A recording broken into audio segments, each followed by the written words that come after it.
large population centers, while ignoring obvious hot spots like barren deserts that might deserve such constant daily spraying. This explanation also doesn't cover the desiccated red blood cells loaded with harmful pathogens. This theory was further weakened when it was discovered that much of the spraying happens to occur at night under the cover of darkness. Clearly, protection from the sun's rays is simply misinformation dangled to those who are chemtrail aware so that they would go back to sleep.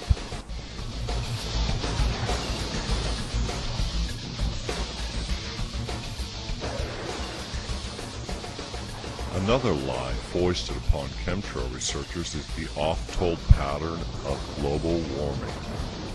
The idea presented is that the globe is overheating and that chemtrails are the answer, causing a decrease in temperature. This hopeless fib is easily destroyed by the following facts. Chemtrails are sprayed at night when the sun is beyond the horizon. The chemical makeup of chemtrails belies this and other theories. What do anthrax, spores, and lupus have to do with deflecting heat from the planet? If saving the planet from global warming were the actual goal of chemtrails, why hasn't the government come forward to use this as a publicity coup? They could certainly use some good press, and who isn't for saving the planet? Yet another idea presented is that our and other countries have gone over the edge and are playing God with the weather. Although there is a good indication that there might be aspects of the chemtrail program that lend itself to weather modification, it still does not fit all the facts. In fact, if changing the weather via chemtrails were the answer, why the secrecy, the lies, the cost which must run annually into the billions of dollars worldwide?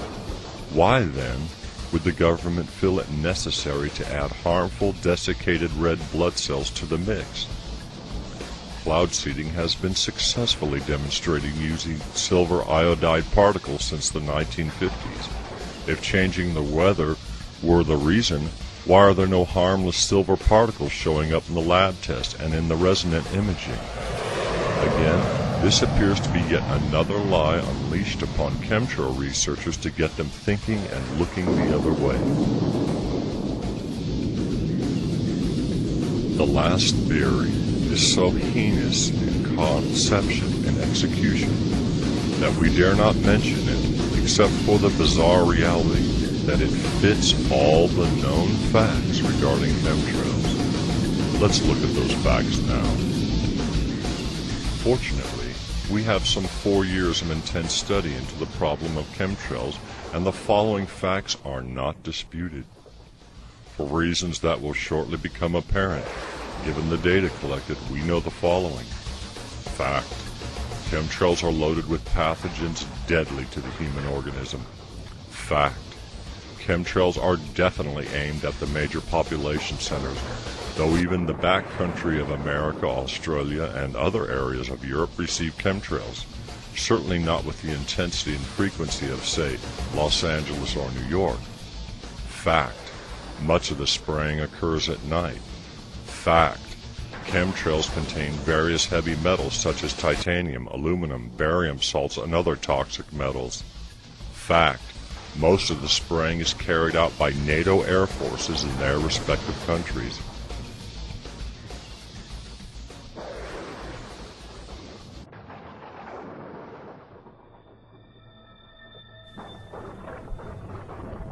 What can we deduce from these facts? Very little. Some say that the presence of pathogens in chemtrails might be some kind of mass inoculation. Health professionals dispute this view by revealing that the fact that an overburdened immune system constantly fighting multiple infection vectors, coupled with dozens of varying types of harmful viruses and bacteria, causes the immune system to actually become less effective, making it, over the long term, unable to fight off even the most common of infections, colds, and flus. This perception fits with the experiences we have all been feeling over the last few years. Listlessness, depression, a weakened health system, aching joints, reaction to airborne particles, and so on. The theory of mass immunization, also disputed by microbiologists who say that you cannot vaccinate against bioterrorism, as there are far too many possible millions of potential strains and variants that can be quickly made up, making vaccination moot.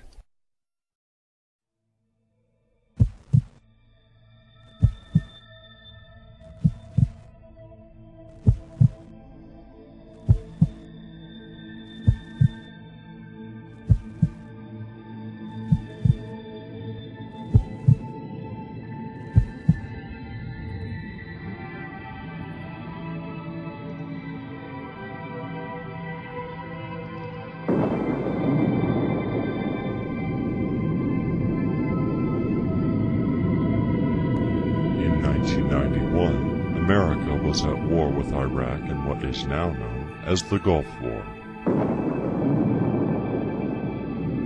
Archival satellite images of the period clearly show a dedicated spray program against Iraqi soldiers, who have reported the same symptoms then as many Americans are now reporting: dizziness, allergic reactions never before experienced, shortness of breath, a lethargic, depleted feeling of hopelessness, as can be seen in pictures shown here. Whatever was aimed at the soldiers of Iraq in 1991 is currently being aimed, right now, at millions of people each and every day across the globe.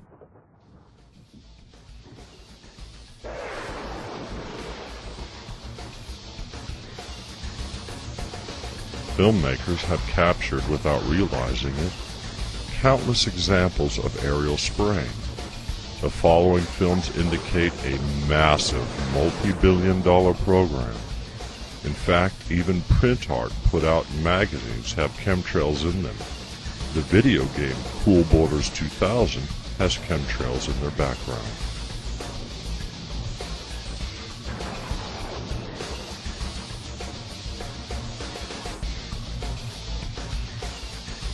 Researchers have gone to great lengths to contact dozens of senators and congresspersons, as well as the military, to no avail.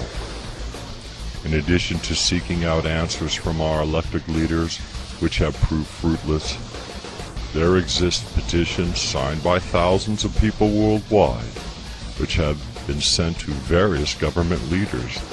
These petition signers include scientists, school teachers, police officers. Veritably every profession and discipline has observed this phenomenon and has demanded answers.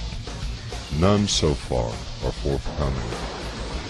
Again, the government's response to this has been silence or denial that chemtrails exist, the usual answer being that these are normal contrails. Dozens of letters exist on the internet from congressmen and women denying chemtrail activity. The Environmental Protection Agency has flatly declined air test samples sent into them.